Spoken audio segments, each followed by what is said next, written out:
ও মা, কি করছো তুমি? এত কাশি হচ্ছে। হ্যাঁ, কি করছো দেখো।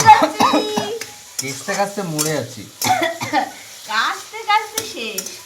দেখাও একটুখানি, দেখাও একটুখানি, দেখাও। এই যে কার কার জিভে জল চলে এসেছে বলো? আমার ছেলের জিভে তো আগেই জল চলে এসেছে কচুর শাক। কিন্তু কাশিটা কেন হচ্ছে সেটা বলো। ইলিশ মাছের মাথা দিয়ে না, আমি বলছি। এই দিকটা ক্যামেরাটা দাও, ক্যামেরাটা একটু কচুর শাকটা দেখাও বাবা সোনা। এই যে ইলিশ মাছের মাথা দিয়ে নয়, কিন্তু ছোলা দিয়ে। কাশি হচ্ছে, হবে না?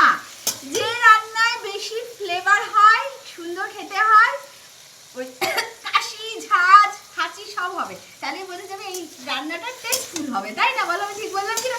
টাইম হয়ে যাচ্ছে না? এখনো টাইম হয়নি। ভালো আছে? যেটা খেলে তো বোঝা যাবে। খেলে তো এখন বোঝা যাচ্ছে না? খাবো তবে তো বুঝবো। কাশি